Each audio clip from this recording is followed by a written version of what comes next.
دوستو آج کی اس ویڈیو میں ہم آپ کو جس بہادر انسان کی ہسٹری بتانے والے ہیں اس کے بارے میں اگر یہ کہا جائے کہ وہ اسلامک اتہاس کا سب سے بہادر یودھا تھا تو شاید غلط نہیں ہوگا، کیونکہ یہ انسان کتنا زیادہ بہادر تھا اس بات کا اندازہ صرف اس بات سے لگایا جا سکتا ہے کہ بہادری کی وجہ سے ہی اس انسان کا نام شیر خدا رکھ دیا گیا تھا، جس کا مطلب ہوتا ہے خدا کا شیر۔ اس انسان نے مسلمانوں کی طرف سے لگ بھگ ہر جنگ میں اکیلے ہی وہ کردار ادا کیا تھا کہ جو کئی لوگ مل کر بھی ادا نہیں کر سکتے تھے۔ جس جنگ میں بھی دوسری فوج کو یہ خبر ہو جایا کرتی تھی کہ مسلمانوں کی فوج میں یہ بہادر یودھا موجود ہے تو دوسری فوج کے لوگوں کے پسینے چھوٹنے لگتے تھے۔ دوستو میں بات کر رہا ہوں اسلام کے چوتھے خلیفہ یعنی حضرت علی شیر خدا رضی اللہ تعالیٰ عنہ کے بارے میں، جو نہ صرف ایک بہادر اور عقل مند سپہ سالار تھے بلکہ ساتھ ساتھ حد سے زیادہ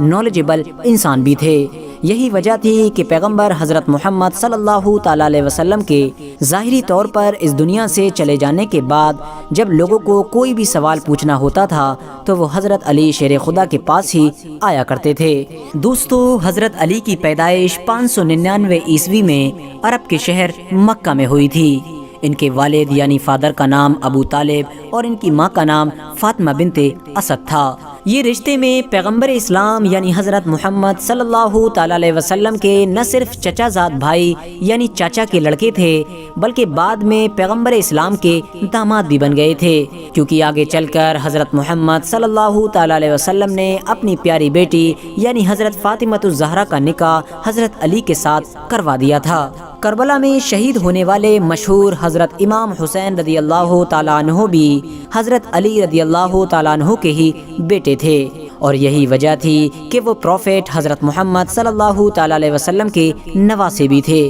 کیونکہ دوستو جیسا کہ میں آپ کو پہلے بھی بتا چکا ہوں کہ پیغمبر حضرت محمد صلی اللہ تعالیٰ علیہ وسلم نے اپنی ایک بیٹی کی شادی حضرت علی سے کر دی تھی۔ جس وقت حضرت علی کا جنم ہوا تھا اس وقت پیغمبر اسلام یعنی حضرت محمد صلی اللہ تعالیٰ علیہ وسلم کی عمر 30 سال تھی، یعنی یہ پیغمبر اسلام سے 30 سال چھوٹے تھے۔ ساتھ ہی ساتھ دوستو آپ کو یہ بھی بتاتے چلیں کہ حضرت علی کی گنتی ہسٹری میں ان لوگوں کے ساتھ کی جاتی ہے کہ جنہوں نے اسلام دھرم کو سب سے پہلے اپنایا تھا۔ اسلام دھرم اپناتے وقت حضرت علی کی عمر صرف اور صرف 10 سال تھی۔ حضرت علی نے بچپن میں ہی اچھی طرح سے پڑھنا لکھنا سیکھ لیا تھا، جو اس دور میں حد سے زیادہ بڑی بات ہوا کرتی تھی، کیونکہ کوئی بھی انسان اتنی کم عمر میں پڑھنا لکھنا نہیں سیکھ پاتا تھا۔ ساتھ ہی ساتھ حضرت علی نے اسی عمر میں ہی گھڑ سواری، تیر اندازی اور تلوار بازی جیسی چیزیں بھی سیکھ لی تھیں، جو آگے چل کر نہ صرف ان کی پہچان بن گئی تھیں بلکہ ان کو دوسروں سے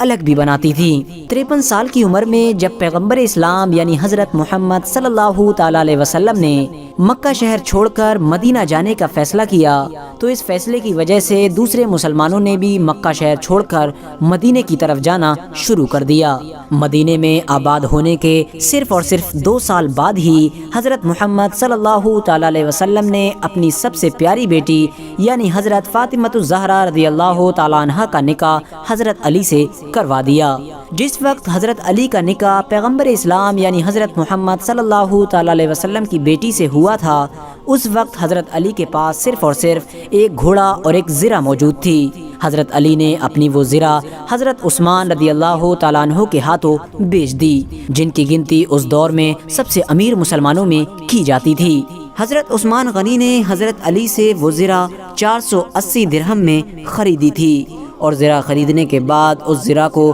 حضرت علی کو یہ کہتے ہوئے واپس کر دیا تھا کہ یہ میری طرف سے تمہارے لیے نکاح کا تحفہ ہے۔ حضرت علی نے ان 480 درہم سے نہ صرف اپنے نکاح کے لیے سامان خریدا بلکہ اپنے گھر کے خرچے کے لیے بھی پیسے بچائے، اور ساتھ ہی ساتھ انہی پیسوں سے ہی مدینہ کے لوگوں کے لیے ولیمے کی دعوت کا بھی انتظام کیا تھا۔ حضرت علی کے نکاح کے کچھ دن بعد ہی یعنی اسی سال مسلمانوں کے اتہاس کی پہلی جنگ بھی پیش آئی تھی، یعنی اسی سال مسلمانوں کے اتہاس کی پہلی جنگ ہوئی تھی جسے ہم اور آپ جنگ بدر کے نام سے بھی جانتے ہیں۔ یہ وہی جنگ تھی کہ جس کے بارے میں آپ اکثر یہ سنتے رہتے ہوں گے کہ 313 مسلمانوں نے 1000 سے بھی زیادہ لوگوں کو ہرایا تھا۔ دوستو اس جنگ میں بھی مسلمانوں کی جیت میں اگر سب سے بڑا کردار کسی نے ادا کیا تھا تو وہ پیغمبر اسلام یعنی حضرت محمد صلی اللہ تعالی علیہ وسلم کے چچا یعنی حضرت حمزہ اور حضرت علی نے کیا تھا۔ اسی جنگ میں ہی ابو جہل نام کا مکہ کا وہ سردار بھی قتل ہو گیا تھا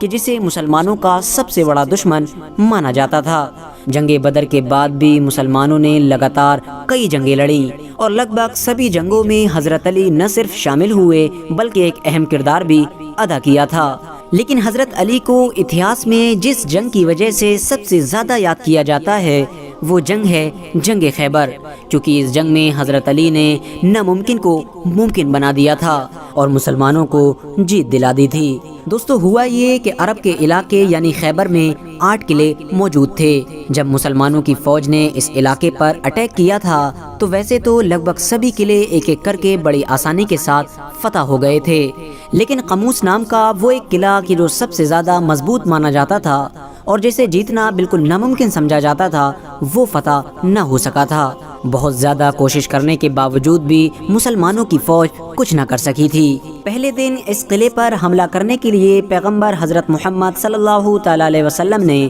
حضرت ابو بکر صدیق کو فوج کے ساتھ بھیجا تھا، لیکن یہ قلعہ فتح نہ ہو سکا تھا۔ دوسرے دن حضرت عمر رضی اللہ تعالی عنہ نے بھی ایک بڑی فوج کے ساتھ اس قلعے پر زبردست حملہ کیا تھا، لیکن وہ بھی اس قلعے کو جیتنے میں کامیاب نہ ہو سکے تھے، جس کی وجہ سے اب مسلم فوج کی ہمت ٹوٹتی جا رہی تھی۔ لیکن پھر اچانک سے پیغمبر حضرت محمد صلی اللہ تعالی علیہ وسلم نے اپنی پوری فوج کو جمع کیا اور پھر ان سے خطاب کیا اور اپنے لوگوں سے کہا کہ کل میں اپنی فوج کا جھنڈا ایک ایسے انسان کے ہاتھ میں دوں گا کہ جس کے ہاتھ پر یہ خیبر کا قلعہ فتح ہو جائے گا۔ اللہ اور اس کا رسول اس سے پیار کرتا ہوگا اور وہ بھی اللہ اور اس کے رسول سے پیار کرتا ہوگا۔ یہ سن کر سارے مسلمان خوش ہو گئے اور یہ خواہش کرنے لگے کہ کاش کل یہ فوج کا جھنڈا ہمیں مل جائے۔ لیکن اگلے دن جب صبح ہوئی تو پیغمبر اسلام یعنی حضرت محمد صلی اللہ تعالی علیہ وسلم نے لوگوں سے کہا کہ حضرت علی کدھر ہیں؟ یہ سن کر سب لوگوں نے بتایا کہ وہ اس وقت حاضر نہیں ہیں کیونکہ ان کی آنکھیں دکھ رہی ہیں۔ پیغمبر اسلام حضرت محمد صلی اللہ تعالی علیہ وسلم نے کہا نہیں، حضرت علی کو ہی بلایا جائے۔ حضرت علی کو ان کے سامنے پیش کیا گیا۔ پروفیٹ حضرت محمد صلی اللہ تعالی علیہ وسلم نے حضرت علی کی آنکھوں پر اپنا لعاب دہن لگایا اور اس کے بعد فوج کا جھنڈا حضرت علی کے ہاتھ میں دیا، اور یقیناً بالکل ویسا ہی ہوا جیسا پیغمبر اسلام نے کہا تھا۔ حضرت علی نے نہ صرف کچھ وقت کے اندر ہی اس طاقتور قلعے کو فتح کر لیا بلکہ قلعے کے اندر موجود مرحب نام کے اس پہلوان کو بھی ہرایا تھا کہ جس کے بارے میں پورے عرب میں یہ مشہور تھا کہ وہ 1000 لوگوں کے لیے اکیلا کافی ہے۔ یہی وجہ تھی کہ کوئی بھی انسان اس سے لڑنے سے پہلے ہی ہار مان لیا کرتا تھا، لیکن حضرت علی نے اس پہلوان کو بھی ہرا دیا تھا۔ ساتھ ہی ساتھ حضرت علی نے اس جنگ میں خیبر قلعے کے اس دروازے کو بھی اکیلے اکھاڑ کر پھینک دیا تھا کہ جس دروازے کو 20 لوگ مل کر تو صرف کھولا کرتے تھے۔ یہ جنگ جیتنے کے بعد بھی حضرت محمد صلی اللہ تعالی علیہ وسلم نے خیبر میں رہنے والے یہودیوں کو خیبر ہی میں رہنے کی اجازت دے دی تھی، لیکن ہاں یہ شرط بھی رکھی تھی کہ اگر دوبارہ ان لوگوں نے مدینہ پر حملہ کرنے کا پلان بنایا تو انہیں خیبر سے ہمیشہ ہمیشہ کے لیے نکال دیا جائے گا، کیونکہ دوستو مسلمانوں کے خیبر پر حملہ کرنے کی وجہ بھی یہی تھی، کیونکہ خیبر میں رہنے والے یہودی دوسرے قبیلوں کے ساتھ مل کر مدینے پر چڑھائی کرنے کا پلان بنا رہے تھے، لیکن مسلمانوں نے پہلے ہی ان پر حملہ کر دیا تھا۔ 11ویں ہجری میں جب حضرت محمد صلی اللہ تعالی علیہ وسلم نے ظاہری طور پر اس دنیا کو الوداع کہا تو حضرت علی بہت پریشان ہوئے، کیونکہ یہ حضرت علی کی زندگی کا سب سے بڑا صدمہ تھا۔ اتہاس کاروں کا ماننا ہے کہ حضرت علی نے ہی پیغمبر اسلام حضرت محمد صلی اللہ تعالی علیہ وسلم کو غسل دیا تھا، نہ صرف غسل بلکہ قبر مبارک میں بھی حضرت علی نے ہی اتارا تھا۔ دوستو اب بات کرتے ہیں حضرت علی کی زندگی کے سب سے اہم پہلو کے بارے میں، یعنی حضرت علی کی خلافت کے بارے میں۔ ویسے تو حضرت علی کی خلافت لگ بھگ 4 سے 5 سال تک ہی رہی تھی، لیکن یہ پورا کا پورا دور اتنی مشکل اور کٹھنائیوں سے بھرا ہوا تھا کہ اگر حضرت علی کی جگہ کوئی دوسرا انسان ہوتا تو شاید قابو نہیں کر پاتا، کیونکہ دوستو حضرت علی کے دور میں مسلمانوں کے دشمنوں نے مسلمانوں سے لڑنے کا ایک نیا طریقہ ڈھونڈ نکالا تھا، اور وہ طریقہ یہ تھا کہ وہ مسلمانوں سے کھلے عام لڑنے کی بجائے خود مسلمان بن کر مسلمانوں کی فوج میں گھس جایا کرتے تھے اور اندرونی طور پر مسلمانوں کی فوج کو کھوکھلا کرتے تھے۔ اور انہی تمام چیزوں کی وجہ سے حضرت علی کے دور میں ہی مسلم ہسٹری کا پہلا سول وار ہوا تھا، یعنی مسلم اتہاس کا پہلا گرہ یدھ ہوا تھا۔ مسلمانوں کی تلوار خود مسلمانوں پر اٹھ گئی تھی، اور یہ صرف اور صرف ایک بار نہیں بلکہ 2 بار ہوا تھا، جس کے نتیجے میں ہزاروں مسلمانوں کو اپنی جان گنوانی پڑی تھی۔ اور یہ سب کچھ ان لوگوں کی وجہ سے ہوا تھا کہ جو اندرونی طور پر تو مسلمان نہیں تھے، لیکن مسلمان بن کر مسلمانوں کی فوج میں بغاوتیں کروایا کرتے تھے۔ تیسرے خلیفہ یعنی حضرت عثمان غنی رضی اللہ تعالیٰ عنہ کی شہادت کی وجہ سے شروع ہونے والے اس سول وار کو ویسے تو صلح کے ذریعے سے ختم کر دیا گیا تھا، لیکن ہسٹوریکلی کہیں نہ کہیں ان بیٹلز میں حضرت علی کا پلہ بھاری تھا۔ لیکن اس کے باوجود بھی حضرت علی نے پہلے ہی یہ اعلان کروا دیا تھا کہ میری فوج کا کوئی بھی انسان دوسری فوج کے مال پر ہاتھ نہیں لگائے گا، جیسا کہ پہلے عام طور پر جنگوں کا اصول ہوا کرتا تھا۔ ساتھ ہی ساتھ حضرت علی نے اپنے سپاہیوں کو یہ حکم بھی دے دیا تھا کہ تم لوگ اس انسان پر تلوار نہیں اٹھاؤ گے کہ جو اپنی تلوار کو نیچے کر لے گا، یعنی جو لڑنے سے انکار کرے گا۔ سول وار ختم ہو جانے کے بعد بھی حضرت علی کو اپنی خلافت کے دور میں چین کی سانس لینا نصیب نہیں ہوا تھا،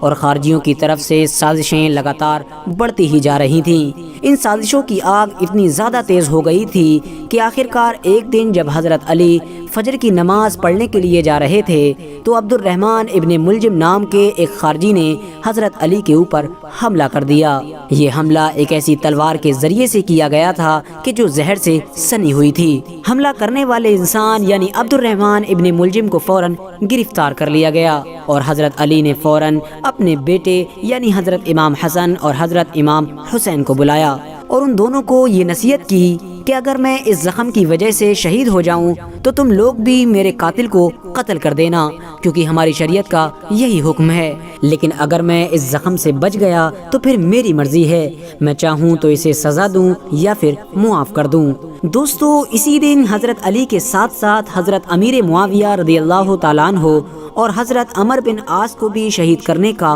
پلان بنایا گیا تھا، لیکن خوش قسمتی سے وہ دونوں لوگ بچ گئے تھے، اور حضرت علی شیر خدا رضی اللہ تعالیٰ عنہ اس زخم کی وجہ سے شہید ہو گئے تھے۔ جس وقت حضرت علی کی شہادت ہوئی اس وقت ان کی عمر لگ بھگ 63 سال تھی، اور یہ مہینہ رمضان کا مہینہ تھا۔ فی الحال دوستو، آج کی اپنی ویڈیو کو ہم یہیں پر ختم کرتے ہیں۔ ویڈیو پسند آنے پر نہ صرف ویڈیو کو لائک کریں بلکہ اپنے فرینڈز کے ساتھ بھی ضرور شیئر کریں، اور اسی طرح کی نالجبل اور ہسٹوریکل ویڈیوز ہمیشہ دیکھنے کے لیے ہمارے اس چینل کو سبسکرائب کر کے ساتھ ہی میں بیل آئیکن کو بھی پریس کر دیں۔